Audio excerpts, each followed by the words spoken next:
अस्सलामुअलैकुम दोस्तों। उम्मीद है आप लोग खैर आफियत से होंगे। मैं हूं आमिर हक और आप सुन रहे हैं हमेशा की तरह सिर्फ अपना आवाज़े हक। जी हाँ, थोड़ा खट्टा, थोड़ा मीठा, थोड़ा सा तीखा और किसी के लिए थोड़ा फीका। आपका अपना आमिर हक आपकी खिदमत में दोस्तों हाजिर है। जुम्मे का वादा था और जुम्मे का इरादा था, तो आर्य समाज के स्वामी क्लीन शेव टिड्डल से बेहतर मुख किसका हो सकता था कि जिसको तेजाबी बलगम वाला चुम्मा दिया जाए। तो दोस्तों शुरू करते हैं। अ, आज हमने प्रोग्राम को तकरीबन आधा घंटा पहले स्टार्ट किया है। उसके पीछे एक रीजन है, क्योंकि आधा घंटा पहले स्टार्ट हुआ है तो थोड़ा जल्दी खत्म करना पड़ेगा। उसके पीछे एक वजह है, कुछ पर्सनल मसरूफियत की वजह से। खैर, बगैर किसी ताखीर के कुछ हम इब्तदाई गुफ्तगू कर लेते हैं और उसके बाद चले चलेंगे। आप लोग जल्दी से शेयर कर लें और ताकि ज्यादा से ज्यादा लोग जुड़ सकें। और जो बात हम सिर्फ दो नुकाती एजेंडा आज रखेंगे जिसका ताल्लुक इनके ईश्वर या खुदा के तसव्वुर से होगा। यानी कि आर्य समाज का जो कॉन्सेप्ट ऑफ गॉड है और सनातन धर्म के बारे में जो इनका कॉन्सेप्ट है उसको हम समझने की कोशिश करेंगे। तो जल्दी से आप लोग शेयर करते हैं, ठीक है जी। मैं देख रहा हूँ बड़ी तादाद में लोग पहले से ही नीचे आ गए हैं, तो आपकी मोहब्बत का जनाब बड़ा शुक्रिया। मेरी चुस्की चाय किधर गई? ओहो, बहुत दूर रख दी मैंने। चलें, आपको कुछ समझाते हैं और कुछ बताते हैं। आपको याद होगा दोस्तों, जब कभी सनातनियों से बात होती है मूर्ति पूजा के हवाले से, तो वो थोड़ी अजीबो गरीब किस्म की बातें आपको करते हुए दिखाई देते हैं। आज का हमारा विषय जो है वो दो नुकाती यानी दो पॉइंट्स पर मुश्तमिल है। यानी किसी आर्य समाजी को अगर इन चीजों का जवाब देना है तो उसको दिक्कत नहीं होगी, बड़े आसान से और बड़े बेसिक से हैं। और इस तरह हम फिर सिलसिले को आगे लेकर चलेंगे। आपको याद है कि गालिबन convince me to become a Hindu वाली जो पिछली से पिछली एपिसोड थी, उसमें हमने एक सनातनी भाई जो थे उनसे डिस्कस किया था। अब अजीब बात यह है कि उनका क्लिप जो है 42 मिनट्स का ऑलमोस्ट जो डिबेट हुई थी, मुझे सुनने में आ रहा है कि वो भी आर्य समाजियों के पिट्ठू निकले। अब मेरे सुनने में आ रहा है, तो इसीलिए मैं बेहतर समझता हूं कि चीजों को थोड़ा और खोल कर बयान कर दूं, थोड़ा और खोलकर आर्य समाजियों के लिए चीजों को आसान कर दूं। याद रखें, किसी चीज को सिद्ध करने के लिए सत्य का एक वार काफी होता है, मगर जब सामने मूर्खता से परे एक बुद्धि रखने वाले मनुष्य मौजूद हों और आर्य समाज खुद अपने 10 कमांडमेंट्स का चौथा नियम उसका उल्लंघन करते चले जा रहे हों, जो मैंने बैक ग्राउंड के अंदर आपको नजर आ रहा है और जो हमारे हर थंबनेल पे आपको बड़ा डल सा फेड सा दिखाई देता है, ये आर्य समाज का चौथा नियम है। इस नियम में ये लिखा है कि जो भी सत्य का जानने वाला है या उसकी कोशिश करता है, उसको चाहिए कि वो हमेशा सत्य के स्वीकार करने में देरी ना करे और झूठ को त्यागने में कभी देरी ना करे। ये नियम है, चौथा नियम आर्य समाज का। मगर अफसोस से कहना पड़ता है, अम, आर्य समाजी जो हैं वो इस नियम को मानते नहीं हैं। वो तो मानते ही नहीं किसी की, ना स्वामी की मानते हैं, ना स्वामी के गुरु की मानते हैं, ना वेदा की मानते हैं, ना अपने धर्म की मानते हैं, ना दूसरे सनातनियों की ही मानते हैं, ना देश की मानते हैं, किसी की नहीं मानते, ईश्वर की भी कोई नहीं मानते। क्योंकि अगर मानते होते तो कम से कम सत्य को मानते। सत्य को मानना एक ऐसा लक्षण है जिससे आप एक अच्छे इंसान की, एक भले मानस मनुष्य की आप पहचान कर सकते हैं। मगर अफसोस ये चीज नजर नहीं आती। खैर, इब्तदाई गुफ्तगू 5 मिनट के अंदर मैं रखना चाह रहा था ताकि आप लोग जल्दी से आ जाएं। बड़ी मजे की गुफ्तगू आज हम शुरू करने वाले हैं। मूर्ति पूजा। मूर्ति पूजा के हवाले से वो डिबेट हमारी कि क्या मूर्ति पूजा करने वालों को मोक्ष मिलेगा या नहीं, आवाज़े हक ऑफिशियल पर जो रीसेंट वीडियो है वो वही है कि आर्य समाज वर्सेस हिंदू समाज। जो हिंदू समाज है वो मूर्ति पूजा करता है, आर्य समाज मूर्ति पूजा का खंडन और उसका विरोध करता है। और आर्य समाज का क्लेम यह है कि जो भी सनातनी मूर्ति पूजा करेगा उसको मोक्ष नहीं मिलेगा। अब मोक्ष ऐसा महत्वपूर्ण विषय है, एक ऐसी बड़ी समस्या है जिसकी वजह से तमाम धर्म, जितने भी धर्म इस वक्त दुनिया में हैं, वो मोक्ष की ही तलाश में और खोज में निकले हुए हैं, उसी की परीक्षा काट रहे हैं जितने भी धर्म हैं। तो मोक्ष का जो सिलसिला है उसको बड़ा क्लियर होना चाहिए था। खैर, अब देखें, मैंने उसमें एक रेफरेंस दिखाया था जो कि 9वें समूलास का पन्ना 192, सफा 192 था। इसमें साफ तौर पर वो लिखते हैं कि बिना शुद्ध कर्म और परमेश्वर की उपासना के, अब साफ तौर पर यहां लिखा है कि आपने क्या क्या कर्म करेंगे, क्या क्या चीजें करेंगे, तो आप दुख से बच सकते हैं और मोक्ष प्राप्त हो सकती है आपको। पवित्र कर्म करने हैं, पवित्र उपासना करनी है और पवित्र ज्ञान आपने लेना है, यही आपको मुक्ति देगी। और अगर अपवित्र मिथ्या भाषण आदि कर्म करेंगे, यानी झूठे कर्म करेंगे, नापाक कर्म करेंगे और पाषाण मूर्ति आदि की उपासना, और अगर आपने पत्थर की, प्लास्टिक की, कपड़े की, फोटो की, किसी ऐसी पाषाण की बनी हुई मूर्ति की पूजा आपने की, उपासना की, तो ये याद रखें आपको मुक्ति नहीं मिलेगी। नीचे प्रश्न भी किया गया कि मुक्ति किसको प्राप्त नहीं होती, सवाल यह था कि मुक्ति किसको नहीं मिलती, तो उत्तर दिया गया जो बद्ध है, जो बद्ध है। और ऊपर उसको एक्सप्लेन कर दिया कि जो लोग अपवित्र कर्म करते हैं, अपवित्र उपासना करते हैं और अपवित्र मिथ्या भाषण आदि कर्म करते हैं, इसी तरीके से पाषाण मूर्ति आदि की उपासना करते हैं, ये सब मुक्ति या मोक्ष से महरूम रहते हैं, इनको नहीं मिलती। ये सिंपल चीज थी। इस पर वो कभी इधर कभी उधर कभी इधर जा रहे थे। अब उस पर तो मैंने एक्सप्लेन कर दिया था, मगर आज आर्य समाज ही के तौर पर हम कुछ नए हवाले, कुछ और तरीके से मूर्ति पूजा को समझने की कोशिश करेंगे। तो आप हमारे साथ रहिएगा। सिर्फ दो नुकाती एजेंडा आज का मेरे गुफ्तगू का है, उसको मैं लेकर आपके साथ चलूंगा। हवाले आप एक एक चीज के नोट कर लें, स्क्रीनशॉट्स ले सकते हैं। मैं ओरिजिनल किताब का स्क्रीनशॉट लगाता हूं यहां पर, इसीलिए लगाता हूं कि आपको ये ना ढूंढना पड़े किसी हिंदू के सामने बात करते हुए, किसी आर्य समाजी के सामने कि जी किताब दिखाएं ओरिजिनल, हमें नहीं पता, ये नहीं वो नहीं। तो स्क्रीनशॉट जब आपके पास होगा ओरिजिनल का, तो आप पीडीएफ से भी निकाल पाएंगे, और जब आप स्कैन सेंड करेंगे तो ज्यादा लंबी चौड़ी बात करने की आपको जरूरत भी नहीं पड़ेगी। अच्छा, सबसे पहले ये देखें कि स्वामी दयानंद सरस्वती आर्य समाज मूर्ति पूजा के बारे में क्या कहते हैं। वो कहते हैं कि मूर्ति पूजा एक खाई है, जिस खाई में गिरकर मूर्ति पूजक चकनाचूर हो जाता है और उसी में ही मर जाता है, उससे कभी निकलता नहीं है। हाँ, मूर्ति पूजा तो मुक्ति कैसे मिलेगी? सत्यार्थ प्रकाश आपके सामने है, उसका सफा बन जाएगा 256, 256। ठीक है जी, सत्यार्थ प्रकाश। गालबन ये एकादश समूलास, दशम समूलास यानी 11वां समूलास बनेगा। इसमें जहां से मैंने रेड हाईलाइट किया, पूरा आप पढ़ेंगे तो शास्त्रों के बारे में बात हो रही है। कौन से शास्त्र वेद के विरुद्ध होंगे, कौन से नहीं होंगे। जो वेद के विरुद्ध होंगे उनको मानना, उनका प्रमाण देना या लेना, या उनकी चर्चा करना या उनका पालन करना, इस सारे विषय पर बात चल रही है कि क्या ठीक है क्या गलत। इसमें जो रेड हाईलाइट है वहां से आपने शुरू करना है। पूरा जो पढ़ना चाहता है वो ओपन करके पढ़ सकता है। क्या लिखा है? वो कहते हैं जो वेद से विरुद्ध चलते हैं उनमें उनमें कही हुई मूर्ति पूजा भी अधर्म रूप है।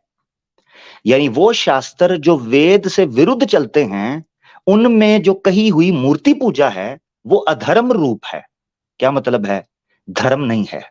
यानी मूर्ति पूजा को यहां अधर्म बोला गया है, और अधर्म का मतलब है पाप, अधर्म का मतलब है गलत चीज, वेद से विरुद्ध, तो अधर्म रूप है। आगे चेक कीजिएगा, बड़ी इंपॉर्टेंट बातें स्वामी दयानंद सरस्वती करते हैं। वो क्या कहते हैं मूर्ति पूजा के बारे में? कहते हैं मनुष्यों का ज्ञान जड़ की पूजा से नहीं बढ़ सकता। वो कहते हैं जो लोग मूर्ति पूजा इस बेस पर करते हैं या इस मत के द्वारा करते हैं कि उनका ज्ञान बढ़ जाएगा, तो वो कहते हैं मनुष्य का, ये जो रेड हाईलाइटेड है उससे नीचे पढ़ूं मिड में, तो मनुष्य का ज्ञान जड़ की पूजा से नहीं बढ़ सकता, किंतु बल्कि जो कुछ ज्ञान हो या जो कुछ ज्ञान है वह नष्ट हो जाता है। वो ये बयान कर रहे हैं कि जो बंदा मूर्ति पूजा करता है उसके पास पहले से ही जो ज्ञान होता है वो भी नष्ट हो जाता है। इसकी मिसाल आप ले लें। अब आईआईटी का इतना बड़ा जो है वो एक स्कॉलर और एक एजुकेटर, वो कहता है जी मीट खाने की वजह से लैंडस्लाइडिंग होती है। ये एनडीटीवी की न्यूज है, आप खुद चेक कर लें। आईआईटी का एक बड़ा स्कॉलर है, रिसर्चर है आईटी का, वो बंदा कहता है कि लोग चूंकि इंडिया में मीट खाते हैं इसलिए लैंडस्लाइडिंग हुई है। मैंने वो न्यूज भी लगाई थी कि हिमालयाज के अंदर जो लैंडस्लाइडिंग हुई है जिसमें मुसलमानों ने अपनी जान पर खेलकर मनुष्यों की जान बचाई है, वो कहता है जी लैंडस्लाइडिंग मांस खाने की वजह से होती है। तो याद रखें, जो मूर्ति पूजा करेगा, आर्य समाज कहता है कि जो पहले से ज्ञान है वो भी जाता रहता है। ये देख लें आप आपकी स्क्रीन पर।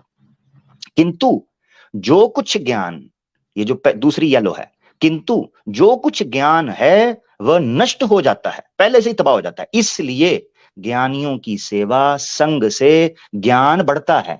वो कहते हैं इसलिए ज्ञानियों के पास बैठो, अज्ञानियों के पास नहीं। तो यहां ज्ञानियों से मुराद क्या है? जो मूर्ति पूजा का खंडन करते हैं, क्योंकि मूर्ति पूजा तो अधर्म भी है और अज्ञान भी है, बल्कि बुद्धि भ्रष्ट और नष्ट हो जाती है जब आप मूर्ति पूजा करते हैं।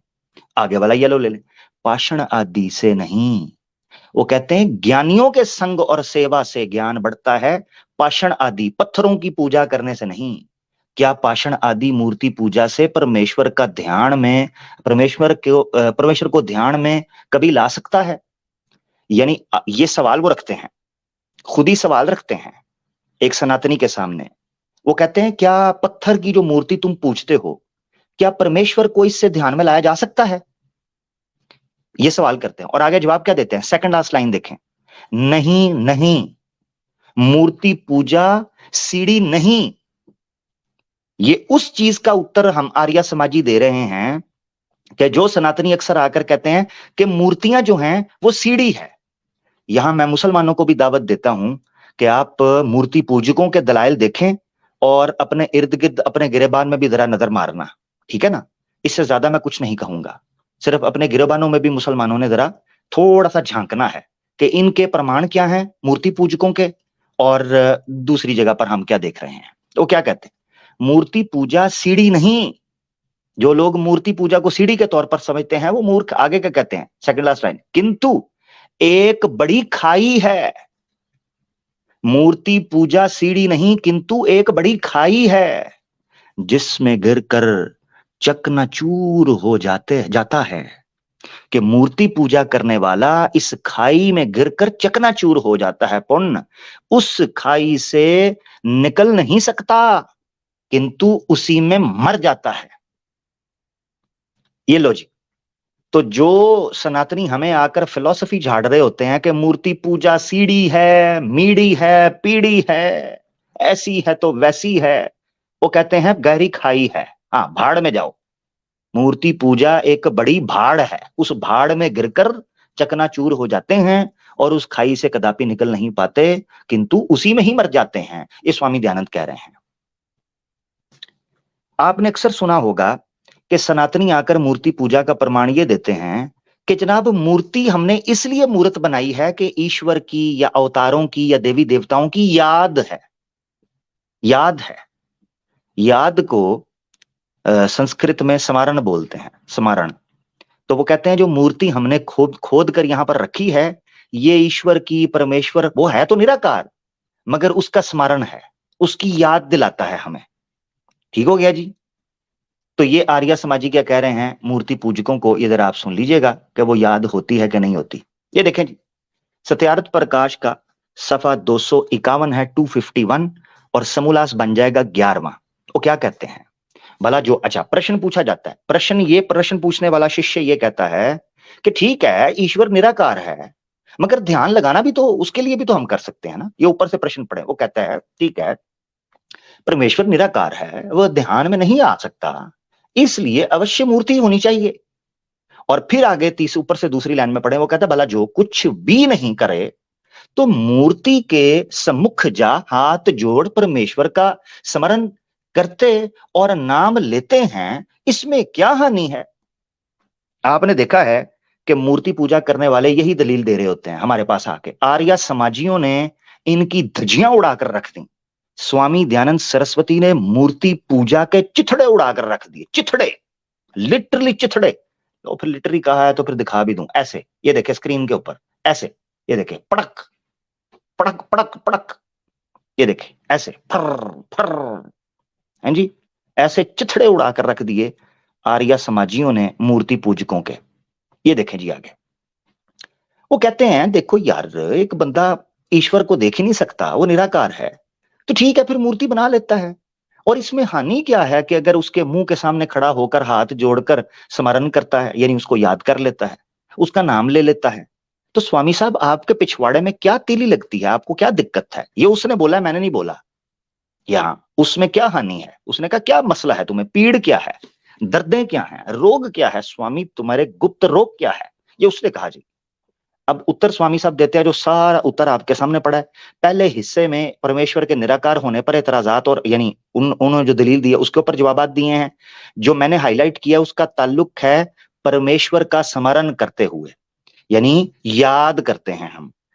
आपने अक्सर सुना होगा सनातनी आते हैं कहते हैं जी हम मूर्ति पूजा नहीं, हम तो उनकी तस्वीर रखते हैं याद करने के लिए, जैसे माता पिता की तस्वीर है। आपको पता ना, कई सनातनी आते हैं बात, तो आर्य समाज ने उनको ठोक कर रख दिया है। ये देखें, तो जो नीचे से आपको हाईलाइट की हुई चीज नजर आ रही है रेड कलर की हाईलाइटेड, वो है स्वामी साहब कहते हैं जो तुम कहते हो कि मूर्ति को देखने से परमेश्वर का स्मरण होता है, यानी तुम ये कह रहे हो कि मूर्ति को देखते हैं तो परमेश्वर को याद कर लेते हैं, ये तुम्हारा कथन सर्वथा मिथ्या है। पता है क्या लिखा है उन्होंने? जिनको हिंदी नहीं आती उनके लिए बता देता हूं। वो कहते हैं यह तुम्हारा कथन सर्वथा मिथ्या है, ये तुम्हारी बात बिल्कुल झूठ है, सरासर मिथ्या है, झूठ है। तो जो सनातनी हमारे पास आकर ये फिलॉसफी झाड़ते हैं ना कि मूर्ति को देखने से परमेश्वर का स्मरण यानी उसकी याद होती है, उसको रिमेंबर करते हैं, उसको मिस करते हैं, तो वो स्वामी दयानंद सरस्वती कह रहे सर्वथा मिथ्या है, ये झूठ है। और मिथ्या से ही मिथ निकला है। मिथ आपको पता है ना जी, मिथ, वो मिथ्या से ही निकला है। आगे बढ़ते हैं। अब वो कहते हैं इसका नुकसान क्या होता है। आगे वाली जो 4 लाइनें हैं ना, ये पढ़ने से ताल्लुक रखती हैं। स्वामी दयानंद कहते हैं और जब वह मूर्ति सामने ना होगी तो परमेश्वर के स्मरण न होने से मनुष्य एकांत पाकर चोरी जारी आदि कुकर्म करने में प्रवृत्त भी हो सकता है। वो कहते हैं तुम ये जो फिलॉसफी झाड़ते हो कि मूर्ति को सामने रखकर ईश्वर का स्मरण होता है, तो इससे एक जो पाप है या एक ये समझ लो कि अविद्या की चीज है, वो ये है कि फिर लोग ये मानना शुरू कर देंगे कि जब मंदिर में मूर्ति पड़ी है सिर्फ उधर अच्छे काम करने हैं, बाहर काम चौक के रखो, चोरी भी करो, रेप भी करो, शराब भी पियो, व्यह विचार भी करो, हाँ जी, और मर्डर भी करो, हर चीज करो, जो कि हो रहा है, सनातन धर्म वाले कर रहे हैं अक्सरियत के साथ, आपने देखा है। ठीक है, तो वो क्या कहते हैं, आखिरी लाइन में पढ़ने लगा हूं अब तीसरी लाइन से, तो ये सारे काम वो शुरू कर देता है। अब तीसरी line, third last line and से, क्योंकि वह जानता है कि इस समय यहां मुझे कोई नहीं दिखता। वो ये कह रहा है कि जब वो मूर्ति के अंदर स्मरण ढूंढता है तो उसकी बुद्धि भ्रष्ट हो जाती है और वो ये समझता है कि मूर्ति यहां नहीं तो मुझे कोई भी नहीं देख रहा, इसलिए वह अनर्थ करे बिना नहीं चूकता, इसलिए वो पाप करता चला जाता है। यही वजह है कि सनातनियों में आपको पाप बड़ी तादाद में दिखाई देता है, क्योंकि वो मूर्ति पूजक बन गए हैं और इस वजह से उनको ये होता है कि मूर्ति नहीं तो कुछ भी नहीं। यहां मैं आपको एक वाक्य भी सुनाऊंगा मगर आगे चल के क्या कहते हैं, तो वो नहीं चूकता। आखिरी लाइन देखिएगा, इत्यादि अनेक दोष पाषाणादि मूर्ति पूजा करने से सिद्ध होते हैं। स्वामी दयानंद कहता है तो ये समझ लो कि लातादाद बुराइयां, लातादाद पाप, अनेक, अनेक का मतलब है बहुत ज्यादा, अनलिमिटेड, तो अनेक दोष पाषाण आदि मूर्ति पूजा करने से सिद्ध होते हैं, यानी मूर्ति पूजा करने वाले पापों के भंडार में फंसे होते हैं, दोष के भंडार में फंसे होते हैं, ये स्वामी दयानंद ने कहा है। तो ये आप एक एक स्क्रीनशॉट लेकर अपने पास ये प्रमाण सेफ रखें। सनातनी को पता होना चाहिए कि जिसको वो सुपर चैट दे रहा है, जिसको वो सपोर्ट कर रहा है, वो एक्स मुस्लिम से भी बदतर है, ये भी याद रखें। एक्स मुस्लिम्स तो माल भी लूट गए, लड़कियां भी ले गए, आर्य समाजी को सपोर्ट करेंगे, वो माल भी ले जाएगा, लड़की भी ले जाएगा और धर्म भी भ्रष्ट कर जाएगा। तुम्हारी मूर्तियां, मंदिर सब खत्म हो जाएगा। अब अगला पॉइंट देख लो।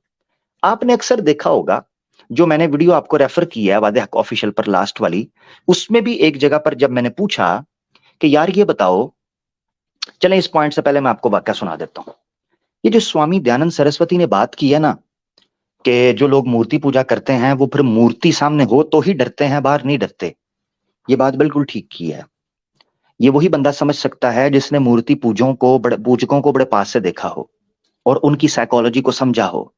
तो जो इंडिया के मुसलमान हैं, खास तौर पर वो जिन्होंने हिंदुओं के साथ टाइम गुजारा है, उनको ये चीज ज्यादा समझ आएगी कि ये लोग मूर्तियों को कैजुअली, रैंडमली लेते हैं, बहुत इजी लेते हैं, नॉन सीरियस इनका उनके साथ रिलेशन होता है। उसकी वजह यही है, तभी तो थोड़ी देर बाद गटर में फेंक देते हैं। मगर यहां एक पॉइंट सुनना है आपने। एक वाक्या मैंने, मुझे अब कंफर्म नहीं है कि मैंने कुरान की आयत की, देखे ना गलतफहमी हो जाती है ना इंसान को जब बंदा पढ़ रहा होता है चीजें, तो मैं दोबारा चेक करूंगा इसको। एकदम मुझे याद आया, काफी देर पहले पढ़ा हुआ था, हो सकता है कुरान में है या तफासीर में है, ये मैंने पढ़ा था।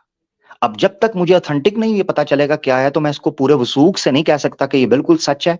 मगर चूंकि अभी मेरे जहन में आया तो मैं इसको बयान कर रहा हूं, तो इसीलिए कोई इसको पकड़कर ये ना कहे कि ये बात झूठी है, ये है। मैं पेश कर रहा हूं, अगर ये ठीक हुई तो वेल एंड गुड, अगर ठीक ना हुई तो मैं अपनी इस्लाह कर लूंगा, मैं अपनी गलती तस्लीम कर लूंगा। तो वो वाक्या क्या है? हजरत यूसुफ अलैहिस्सलाम का वाक्या कुरान के अंदर जिक्र है कि जुलेखा ने उनके ऊपर हमला करने की, यानी उनको सड्यूस करने की, उनको व्यभिचार की इनविटेशन देने की कोशिश की। तो वहां मैंने एक जगह पर पढ़ा कि यूसुफ अलैहिस्सलाम ने उसको टालने के लिए कहा, देखो तुम्हारी मूर्तियां पड़ी हैं, तुम्हारे भगवान देवी देवता तुम्हें देखते हैं, कुछ तो लज्जा रखो, कुछ तो शर्म करो, ये मूर्तियां देखती हैं। तो जुलेखा ने पास पड़ा कपड़ा और चादर उठाकर मूर्तियों के मुंह पर डाल दी, कहा देखो आप तो नहीं देख रहे। मूर्तियों के ऊपर कपड़ा डालकर जुलेखा कहती है, देखो अब तो नहीं देख रहे, आज वो काम करते हैं, वो जो फजूल काम की दावत दे रही थी, उस फॉर्निकेशन की, अडल्ट्री की। यहां से आपको एक चीज समझ आती है कि स्वामी दयानंद सरस्वती ने बिल्कुल ठीक कहा कि आर्य समाजी जो ये बात करते हैं कि मूर्ति पूजा का खंडन और विरोध करते हैं इस प्रकार कि वो कहते हैं कि ये पशु से नीचे गिर जाते हैं, इनकी बुद्धि भ्रष्ट हो जाती है, ये मूर्ख बन जाते हैं। ये बात स्वामी दयानंद सरस्वती की बिल्कुल ठीक है। ये मूर्ति पूजा से ये दोष, या पाषाण आदि मूर्ति पूजा से ये दोष अवश्य आते हैं। अब अगर किसी ने गाली निकालनी है, किसी सनातनी ने, या बुरा भला कहना है, तो स्वामी दयानंद को कहिएगा, हमें प्लीज मत कहिएगा, क्योंकि स्वामी दयानंद से हम ये चीजें सीख रहे हैं, मैं तो उनके प्रमाण दे रहा हूं। इस वाक्य के बाद आगे बढ़ते हैं। पहले आपको भी बताया कि कुछ लोग, आपको पता है, आकर ये कहते हैं, जैसे कि वो वीडियो के अंदर भी उस आर्या समाजी के छोटे पिल्ले ने, अभी नया नया पिल्ला वो अंडे से निकला है, तो उस नए पिल्ले ने आकर ये आर्ग्यूमेंट दिया कि मैं मूर्ति पूजा नहीं करता। मैंने कहा क्या मतलब, अभी तो बोला था मूर्ति पूजा करते हो। कहता वैसे नहीं करता जैसे आप सोचते हो। मैंने कहा जी कैसे करते हैं? तो कहता है कि हम पहले उस पर को जंतर मंतर छू करते हैं, उसमें ईश्वर की परमात्मा आत्मा आ जाती है, परमात्मा प्रवेश कर जाती है, तब हम पूजते हैं, और फिर जंतर मंतर विसर्जन करते हैं, उसके बाद आत्मा निकल जाती है और मूर्ति को हम गटर में फेंक देते हैं। ये उस बंदे ने लॉजिक दी।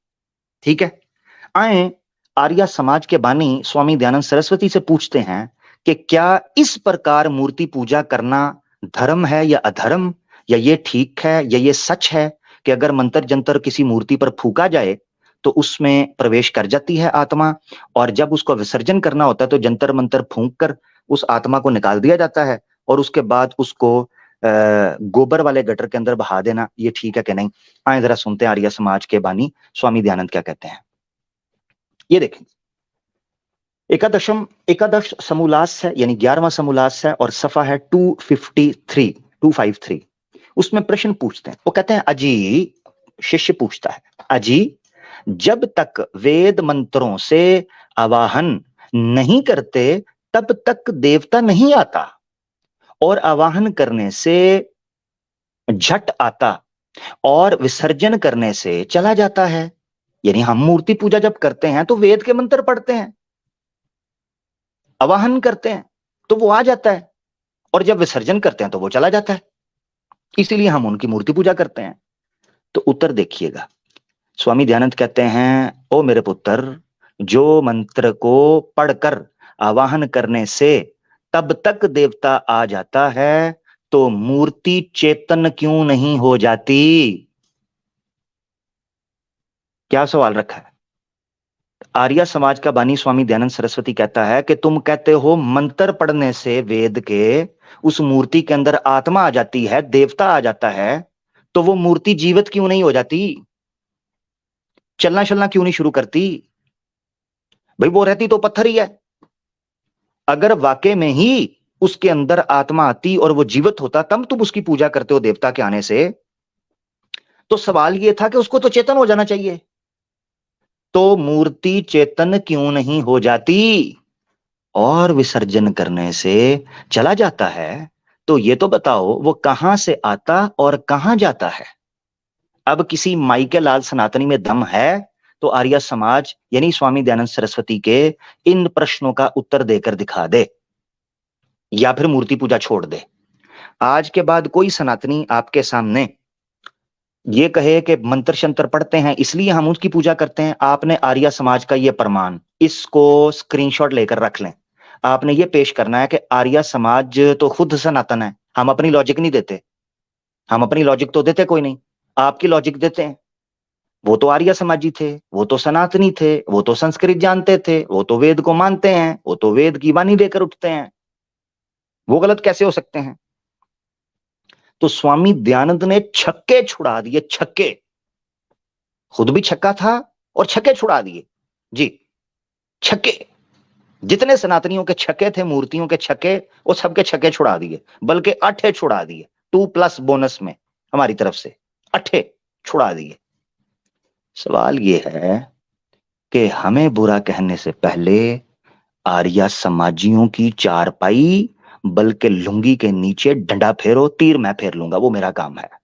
आप डंडा फेरो, आप डंडा फेरो, हम तीर फेर लेंगे, ठीक है? हाँ, बहुत शुक्रिया।